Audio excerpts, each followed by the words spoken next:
जय श्री कुल देवता। गोवर्धन पूजा के पावन दिन श्री गिरिराज के 108 नामों का श्रवण करने से जीवन में धन, अन्न और स्थायी समृद्धि का आशीर्वाद मिलता है। भगवान श्री कृष्ण द्वारा पूजित गिरिराज हर घर से दरिद्रता, भय और संकट को दूर कर दिव्य कृपा बरसाते हैं। इस नामावली का श्रवण अन्नकूट पर्व पर अवश्य सुने। इससे कुल की रक्षा होती है और हर मनोकामना पूर्ण होती है। तो आइए प्रारंभ करते हैं श्री गिरिराज भगवान के ये दिव्य 108 नामावली का पाठ। श्री गिरिराज अष्टोत्तर शतनामावलिः। ओम गिरिराजाय नमः। ओम गोवर्धनाधिपाय नमः। ओम कृष्णप्रियाय नमः। ओम गोपालवल्लभाय नमः। ओम वृंदावन निवासिने नमः। ओम हरिदासवरे नमः। ओम श्री कृष्णांघ्रिसेवकाय नमः। ओम अन्नपूर्णदाय नमः। ओम भक्तवत्सलाय नमः। ओम सुरेश्वराय नमः। ओम इंद्रक्रोधहराय नमः। ओम गोत्रत्राणकराय नमः। ओम श्रीशैलमुख्याय नमः। ओम वृषभध्वजाय नमः। ओम बालकृष्णधराय नमः। ओम अमृतप्रदाय नमः। ओम पापहन्त्रे नमः। ओम धनप्रदाय नमः। ओम दीनबन्धवे नमः। ओम प्रेमरूपाय नमः। ओम गोमातृसंरक्षाय नमः। ओम गोचारभूमिदाय नमः। ओम वृंदावन सिंहासनाय नमः। ओम गिरिकंदर निवासिने नमः। ओम श्री कृष्ण परिपोषकाय नमः। ओम महादेव सन्नुताय नमः। ओम ब्रह्मादिसुरपूजिताय नमः। ओम अन्नकूटेश्वराय नमः। ओम भक्त सौभाग्यदाय नमः। ओम सर्वकामप्रदाय नमः। ओम सिद्धिदाय नमः। ओम शांतिदाय नमः। ओम सौख्यप्रदाय नमः। ओम धनप्रदाय नमः। ओम यशःप्रदाय नमः। ओम मोक्षप्रदाय नमः। ओम धर्मपालकाय नमः। ओम भूमिदेवाय नमः। ओम रत्नगर्भाय नमः। ओम नित्यशुद्धाय नमः। ओम राधाकृष्णैकप्रियाय नमः। ओम गोविंदगिरिराजाय नमः।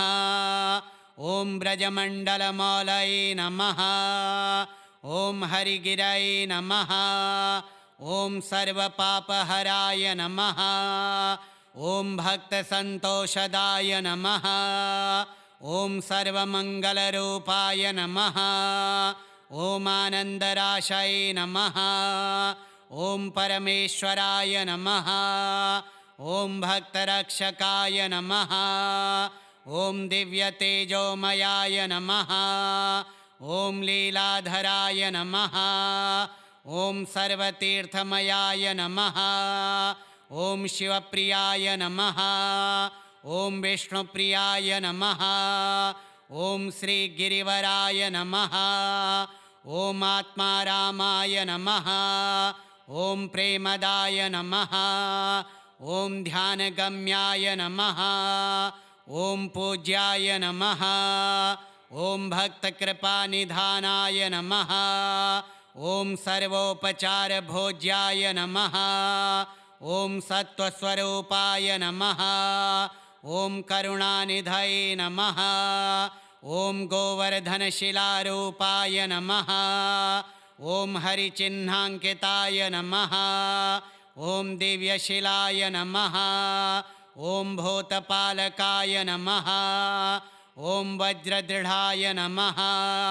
ॐ अनादिनिधनाय नमः ॐ स्वयंभुवे नमः ॐ पुण्यशैलाय नमः ॐ सर्वरोगनिवारकाय नमः ॐ कुलरक्षकाय नमः ॐ ग्रहपीडाहन्त्रे नमः ॐ पितृदोषनिवारकाय नमः ॐ सन्तानदाय नमः ॐ सौख्यदाय नमः ॐ दारिद्र्यनाशकाय नमः ॐ सर्वाभीष्टफलप्रदाय नमः ॐ श्रीगिरिधरप्रियाय नमः ॐ गोकुलपालकाय नमः ॐ वृन्दारकप्रियाय नमः ॐ कामनापूरकाय नमः ॐ धनधान्यसमृद्धिदाय नमः ॐ अन्नपूर्णाय नमः ॐ गोवर्धननाथाय नमः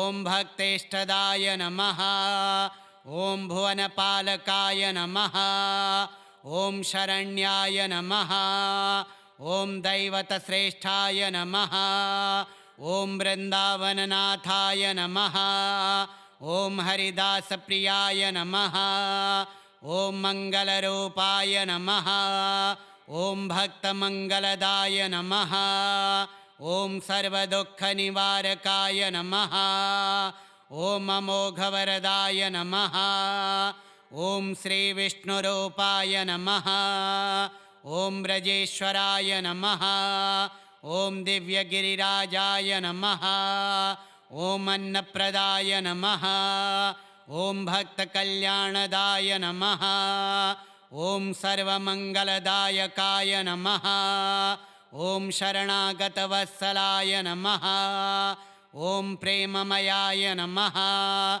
ॐ अखण्डनन्दरूपाय नमः ॐ गोवर्धनगिरये नमः ॐ श्रीगिरिराजगोवर्धनाय नमः ॐ गिरिराजाय नमः ॐ गोवर्धनाधिपाय नमः ॐ कृष्णप्रियाय नमः ॐ गोपालवल्लभाय नमः ॐ वृन्दावननिवासिने नमः ॐ हरिदासवरे नमः ॐ श्रीकृष्णाङ्घ्रिसेवकाय नमः ॐ अन्नपूर्णदाय नमः ॐ भक्तवत्सलाय नमः ॐ सुरेश्वराय नमः ॐ इन्द्रक्रोधहराय नमः ॐ गोत्रत्राणकराय नमः ॐ श्रीशैलमुख्याय नमः ॐ वृषभध्वजाय नमः ॐ बालकृष्णधराय नमः ॐ अमृतप्रदाय नमः ॐ पापहन्त्रे नमः ॐ धनप्रदाय नमः ॐ दीनबन्धवे नमः ॐ प्रेमरूपाय नमः ॐ गोमातृसंरक्षाय नमः ॐ गोचारभूमिदाय नमः ॐ वृन्दावनसिंहासनाय नमः ॐ गिरिकन्दरनिवासिने नमः ॐ श्रीकृष्णपरिपोषकाय नमः ॐ महादेवसन्नुताय नमः ॐ ब्रह्मादिसुरपूजिताय नमः ॐ अन्नकोटेश्वराय नमः ॐ भक्तसौभाग्यदाय नमः ॐ सर्वकामप्रदाय नमः ॐ सिद्धिदाय नमः ॐ शान्तिदाय नमः ॐ सौख्यप्रदाय नमः ॐ धनप्रदाय नमः ॐ यशःप्रदाय नमः ॐ मोक्षप्रदाय नमः ॐ धर्मपालकाय नमः ॐ भूमिदेवाय नमः ॐ रत्नगर्भाय नमः ॐ नित्यशुद्धाय नमः ॐ राधाकृष्णैकप्रियाय नमः ॐ गोविन्दगिरिराजाय नमः ॐ ब्रजमण्डलमौलये नमः ॐ हरिगिरये नमः ॐ सर्वपापहराय नमः ॐ भक्तसन्तोषदाय नमः। ॐ सर्वमङ्गलरूपाय नमः। ॐ आनन्दराशये नमः। ॐ परमेश्वराय नमः। ॐ भक्तरक्षकाय नमः। ॐ दिव्यतेजोमयाय नमः। ॐ लीलाधराय नमः। ॐ सर्वतीर्थमयाय नमः। ॐ शिवप्रियाय नमः। ॐ विष्णुप्रियाय नमः। ॐ श्रीगिरिवराय नमः। ॐ आत्मारामाय नमः। ॐ प्रेमदाय नमः। ॐ ध्यानगम्याय नमः। ॐ पूज्याय नमः। ॐ भक्तकृपानिधानाय नमः। ॐ सर्वोपचारभोज्याय नमः। ॐ सत्त्वस्वरूपाय नमः। ॐ करुणानिधये नमः। ॐ गोवर्धनशिलारूपाय नमः। ॐ हरिचिह्नाङ्किताय नमः। ॐ दिव्यशिलाय नमः। ॐ भूतपालकाय नमः। ॐ वज्रदृढाय नमः। ॐ अनादिनिधनाय नमः। ॐ स्वयंभुवे नमः। ॐ पुण्यशैलाय नमः। ॐ सर्वरोगनिवारकाय नमः। ॐ कुलरक्षकाय नमः। ॐ ग्रहपीडाहन्त्रे नमः। ॐ पितृदोषनिवारकाय नमः। ॐ सन्तानदाय नमः। ॐ सौख्यदाय नमः। ॐ दारिद्र्यनाशकाय नमः। ॐ सर्वाभीष्टफलप्रदाय नमः। ॐ श्रीगिरिधरप्रियाय नमः। ॐ गोकुलपालकाय नमः। ॐ वृन्दारकप्रियाय नमः। ॐ कामनापूरकाय नमः। ॐ धनधान्यसमृद्धिदाय नमः। ॐ अन्नपूर्णाय नमः। ॐ गोवर्धननाथाय नमः। ॐ भक्तेष्टदाय नमः। ॐ भुवनपालकाय नमः। ॐ शरण्याय नमः। ॐ दैवतश्रेष्ठाय नमः। ॐ वृन्दावननाथाय नमः। ॐ हरिदासप्रियाय नमः। ॐ मङ्गलरूपाय नमः। ॐ भक्तमङ्गलदाय नमः। ॐ सर्वदुःखनिवारकाय नमः। ॐ अमोघवरदाय नमः। ॐ श्रीविष्णुरूपाय नमः। ॐ ब्रजेश्वराय नमः। ॐ दिव्यगिरिराजाय नमः। ॐ अन्नप्रदाय नमः। ॐ भक्तकल्याणदाय नमः। ॐ सर्वमङ्गलदायकाय नमः।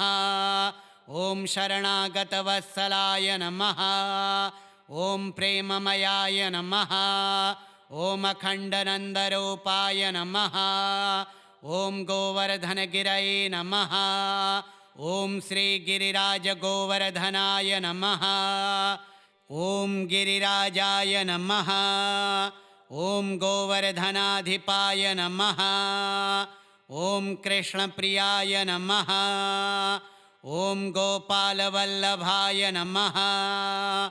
ॐ वृन्दावननिवासिने नमः। ॐ हरिदासवरे नमः। ॐ श्रीकृष्णाङ्घ्रिसेवकाय नमः। ॐ अन्नपूर्णदाय नमः। ॐ भक्तवत्सलाय नमः। ॐ सुरेश्वराय नमः। ॐ इन्द्रक्रोधहराय नमः। ॐ गोत्रत्राणकराय नमः। ॐ श्रीशैलमुख्याय नमः। ॐ वृषभध्वजाय नमः। ॐ बालकृष्णधराय नमः। ॐ अमृतप्रदाय नमः। ॐ पापहन्त्रे नमः। ॐ धनप्रदाय नमः। ॐ दीनबन्धवे नमः। ॐ प्रेमरूपाय नमः। ॐ गोमातृसंरक्षाय नमः। ॐ गोचारभूमिदाय नमः। ॐ वृन्दावनसिंहासनाय नमः। ॐ गिरिकन्दरनिवासिने नमः। ॐ श्रीकृष्णपरिपोषकाय नमः। ॐ महादेवसन्नुताय नमः। ॐ ब्रह्मादिसुरपूजिताय नमः। ॐ अन्नकोटेश्वराय नमः। ॐ भक्तसौभाग्यदाय नमः। ॐ सर्वकामप्रदाय नमः।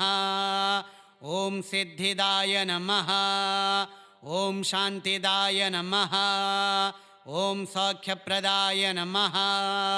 ॐ धनप्रदाय नमः। ॐ यशःप्रदाय नमः। ॐ मोक्षप्रदाय नमः। ॐ धर्मपालकाय नमः।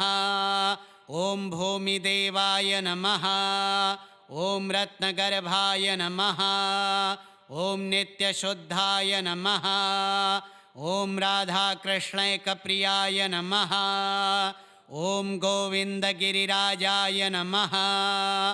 ॐ ब्रजमण्डलमौलये नमः। ॐ हरिगिरये नमः। ॐ सर्वपापहराय नमः।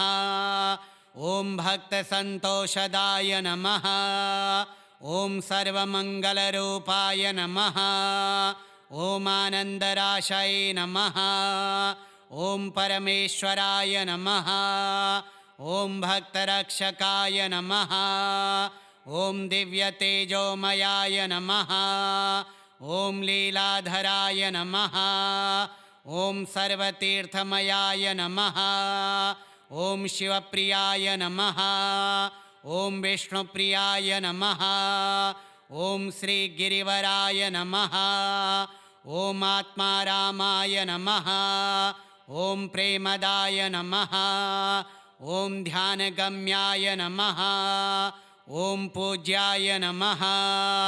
ॐ भक्तकृपानिधानाय नमः। ॐ सर्वोपचारभोज्याय नमः। ॐ सत्त्वस्वरूपाय नमः। ॐ करुणानिधये नमः। ॐ गोवर्धनशिलारूपाय नमः। ॐ हरिचिह्नाङ्किताय नमः। ॐ दिव्यशिलाय नमः। ॐ भूतपालकाय नमः। ॐ वज्रदृढाय नमः। ॐ अनादिनिधनाय नमः। ॐ स्वयंभुवे नमः। ॐ पुण्यशैलाय नमः। ॐ सर्वरोगनिवारकाय नमः। ॐ कुलरक्षकाय नमः। ॐ ग्रहपीडाहन्त्रे नमः। ॐ पितृदोषनिवारकाय नमः। ॐ सन्तानदाय नमः। ॐ सौख्यदाय नमः। ॐ दारिद्र्यनाशकाय नमः। ॐ सर्वाभीष्टफलप्रदाय नमः। ॐ श्रीगिरिधरप्रियाय नमः। ॐ गोकुलपालकाय नमः। ॐ वृन्दारकप्रियाय नमः। ॐ कामनापूरकाय नमः। ॐ धनधान्यसमृद्धिदाय नमः। ॐ अन्नपूर्णाय नमः। ॐ गोवर्धननाथाय नमः। ॐ भक्तेष्टदाय नमः। ॐ भुवनपालकाय नमः। ॐ शरण्याय नमः। ॐ दैवतश्रेष्ठाय नमः। ॐ वृन्दावननाथाय नमः। ॐ हरिदासप्रियाय नमः। ॐ मङ्गलरूपाय नमः। ॐ भक्तमङ्गलदाय नमः। ॐ सर्वदुःखनिवारकाय नमः। ॐ अमोघवरदाय नमः। ॐ श्रीविष्णुरूपाय नमः। ॐ ब्रजेश्वराय नमः। ॐ दिव्यगिरिराजाय नमः। ॐ अन्नप्रदाय नमः। ॐ भक्तकल्याणदाय नमः। ॐ सर्वमङ्गलदायकाय नमः। ॐ शरणागतवत्सलाय नमः। ॐ प्रेममयाय नमः। ॐ अखण्डनन्दरूपाय नमः। ॐ गोवर्धनगिरये नमः। ॐ श्रीगिरिराजगोवर्धनाय नमः। श्रीगिरिराज अष्टोत्तरशतनामावलिः श्रीगिरिराजार्पणमस्तु।